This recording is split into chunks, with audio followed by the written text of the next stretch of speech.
나스닥과 S&P 소폭 상승하면서 최고치를 경신했습니다. 6일 연속 S&P 500이 상승해주면서 1월 이후 최장 기간 상승했다라고 시장은 이야기하고 있는데요. 가장 중요하게 시장이 집중했던 파월 연준 의장의 발언을 함께 집중해 보도록 하겠습니다. 제롬 파월 연준 의장이 고금리를 너무 오래 유지하면 경제 성장이 더 위험해질 수 있다라는 발언을 내놓으면서 투자자들은 시장에서 안도해주는 모습을 보이기도 했는데요. 점차 시장에서는 물가보다는 급격한 고용 둔화 쪽으로 정책 방향을 옮기지 않을까라는 점이 시사되면서 금리 인하 가능성이 높아졌다라고 시장은 평가했습니다. 다만 시장은 온전한 비둘기파적인 발언으로 해석하진 않는 모습도 보이고 있는데요. 바로 금리 인하 시점을 명확히 밝히진 않으면서 국채 금리가 오르며 증시 상승폭은 조금 제한되는 모습을 시장에서 보이기도 했습니다. 그럼 페드워치상 수치도 함께 살펴보시죠. 9월 금리 인하 확률은 73.3%로 올해 두 차례 인하 가능성은 점차 높아지고 있습니다. 이 주식시장은 현재 9월 금리 인하 가능성이 높다고 보고 상승세를 계속 지켜주고 이어나가는 모습 보이고 있는데요. 페드워치에 따르면 장 마감 시점 연준이 9월 금리 인하에 나설 확률은 73.3%까지 오르며 마감한 모습까지 포착되고 있습니다. 다음 내용도 보겠습니다. 머니맵 보시면요. 엔비디아가 다시 한번 상승해줬지만 다른 반도체 기업들이 모두 다 잘 가는 그런 분위기는 또 아닌 모습이 연출되었고요. 테슬라는 3.71% 또다시 상승해줬고요. 일라이릴리 역시 상승세 보여주는 모습 보였습니다. 오라클 같은 경우에는 3% 가까이 조정받는 모습도 특징적으로 나와줬네요. 섹터별로 함께 집중해 보시면요. 금융주와 헬스케어주 위주로 상승세가 강하게 나타났고요. 원자재와 에너지주 위주로는 하락폭이 나타나는 모습도 확인되기도 했는데요. 국채금리 함께 살펴보신다면 국채금리는 소폭 상승하는 모습 보였습니다. 파월 의장이 더 강력한 금리 인하 시그널을 제시할 것으로 시장은 예상을 했지만 기대에 미치지는 못했다는 평가가 확인된 것으로 해석되고 있습니다. 국제유가도 함께 보시면요. 달러는 소폭 강세였고 국채유가는 사흘째 하락하면서 안정세를 계속 보여나가고 있습니다. 허리케인 베릴이 열대성 폭풍으로 악화하면서 약화되며 주요 원유 생산시설 그리고 정유시설에 큰 피해가 가지 않았다라는 내용들이 확인되면서 이 공급 축소 우려가 사라진 덕분이다라고 시장은 해석하고 있습니다. 달러 지수도 함께 짚어보겠습니다. 국채시장과 마찬가지로 파월 의장이 금리 인하에 근접했다는 명확한 신호를 주지 못한 게 영향을 미쳤고요. 달러가 강세를 보이면서 엔화 가치는 또다시 떨어지는 모습까지 포착되기도 했습니다. 그럼 M7 기업들 함께 짚어보도록 하겠습니다. 한밤 애플 0.38% 상승했고요. 마이크로소프트는 소폭 하락하는 모습 보였습니다. 엔비디아는 2% 넘게 상승을 했고요. 알파벳은 조정받은 가운데 아마존, 메타, 테슬라까지 3% 가까이 급등한 모습이었는데요. 일단 테슬라 이슈 함께 보시죠. 이 테슬라 로고가 태극기처럼 보이는 게 착시 현상이 아니라 정말 테슬라 이코노믹스에 올라온 이 실제 사진인데요. 지난달 25일부터 이 10거래 연속 테슬라는 상승하면서 지난해 5월부터 6월까지 이 가장 많이 상승했다라고 보는 13거래 상승 이후 지금 현재 최장 기간의 상승 랠리를 이어가고 있습니다. 특히나 지금 현재까지 상승률은 거의 48%가 넘는 모습까지 보여주면서 지난해 1월 이후 최고치의 상승폭을 현재 보여주고 있는데요.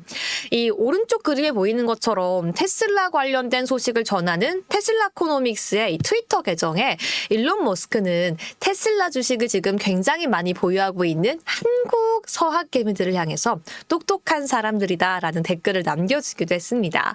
여러분들은 과연 지금 테슬라를 보유하고 계신가요? 아니면 앞으로 테슬라 테슬라를 보유할 계획이 있으신가요? 과연 여러분들도 일론 머스크에게 똑똑한 사람이다라는 칭호를 받고 싶은지 의견 공유해 주시면 감사드리겠습니다. 다음 내용도 함께 보시죠. 이 웰스파고가 메타 목표가를 625불로 상향 조정을 했고요. 메타는 52주 최고가를 계속 새로 기록하기도 했습니다. 여기에 더해서 새로운 이슈가 들려왔는데요. 앞으로 핸드폰을 사용하는 사람들은 이 보다폰과 페이스북, 이 메타 간의 새로운 기술 협력 결과로 더 좋은 고품질의 비디오를 볼 수 있다라는 소식이 전해지기도 했습니다. 특히나 이게 영국에서 만들어진 이동통신 사업자이기 때문에 유럽 무려 11개 지역에서 테스트를 하면서 페이스북, 인스타그램 등을 이용할 때 더 고품질 서비스를 이용할 수 있다라는 소식을 전해주기도 했고요. 엔비디아도 함께 살펴보시죠. 전일 UBS가 엔비디아의 목표치를 150달러까지 제시했는데요. 간밤에 또다시 새로운 목표가가 제시가 됐죠. 키뱅크가 엔비디아의 목표가를 무려 180달러까지 상향을 했습니다. 시장에서 엔비디아의 긍정적인 점을 이렇게 이야기하고 있는데요. 가장 먼저 블랙웰의 출시가 임박했음에도 불구하고 여전히 H100에 대한 수요가 굉장히 견조해서 주문은 끊임없이 쇄도하고 있다라고 합니다. 엔비디아에 대한 수요 둔화 조짐이 전혀 보이지 않고 있다라는 점이 확인이 된 거고요. 특히나 이 GB200에 대한 관심과 수요가 예상했던 것보다 더 커서 무려 2025년도에는 2천억 달러 이상의 데이터 센터 매출을 뒷받침할 수 있을 것이다 라고 시장은 예상하고 이야기하고 있는데요. 과연 현 시점 엔비디아의 상승 모멘텀, 상승 여력은 얼만큼 남아있을지 잠시 뒤에 함께 점검해 보도록 하겠고요. 엔비디아 얘기가 나왔으니까 미국 AI 반도체 종목들도 함께 짚어보겠습니다. 어제 일제히 상승 마감한 모습과는 또 다른 모습이죠. 슈퍼마이크로 컴퓨터, AMD, 암홀딩스, 퀄컴 오늘 쉬어가는 모습이었고요. 시장이 인텔에 집중하고 있는 가운데 인텔은 소폭 상승, 마이크론도 상승 전환해주는 모습이었습니다. 마이크론에 대해 얘기를 조금 더 하고 싶은데요. 이 시장에서는 엔비디아 말고 단기적으로 이 마이크론의 상승 여지가 조금 더 커 보인다라고 이야기를 하고 있습니다. 물론 실적 발표 이후 이 상승 기조를 보여주진 않는 모습, 조금은 주춤한 모습 보여주고 있지만 2024년 하반기 그리고 그 이후에 더 크게 상승하고 있다라고 미국 월가에서 주목하고 있다라고 하니까요. 여러분들도 마이크론 현 시점에서 더 상승 모멘텀이 있는지 함께 체크해 주시면 좋을 것 같습니다. 마지막으로 오늘의 인기 급상승 종목도 함께 짚어보시죠. 일라이릴리 가지고 왔습니다. 최근 미국과 한국, 양국에서 모두 비만 치료제에 대한 열풍 더욱더 뜨거워지고요. 특히나 관심은 계속 이어져 왔지만 주가가 특히나 더 크게 반영되는 모습인데요. 왼쪽에 일라이릴리의 지금 젯바운드, 오른쪽에 위고비까지 함께 있습니다. 바로 미국 제약사 일라이릴리의 비만 치료제 젯바운드가 덴마크 노보노디스크가 개발한 비만 치료제 위고기보다 체중 감량 효과가 더 크다는 연구 결과가 나왔다라는 소식이 보도가 됐는데요. 연구 결과에 따르면 일라이릴리의 치료제가 노보노디스크의 치료제보다 체중 감량에 더 많은 도움을 줬고 또 그 효과가 시간이 지날수록 더 큰 것으로 확인이 됐습니다. 특히나 이번 결과는 이 비만 치료제 양강 구도로 경쟁하고 있는 두 회사의 이 치료제를 비교한 첫 사례다라고 이야기하고 있는데요. 물론 결과가 나오자마자 노보노디스크는 또 반박을 하고 나서는 모습이 있었는데 과연 이러한 결과 역시 시장에서 뜨거운 관심 받고 있는 가운데 어떻게 반영될지 함께 체크해 보셔야 할 것 같습니다.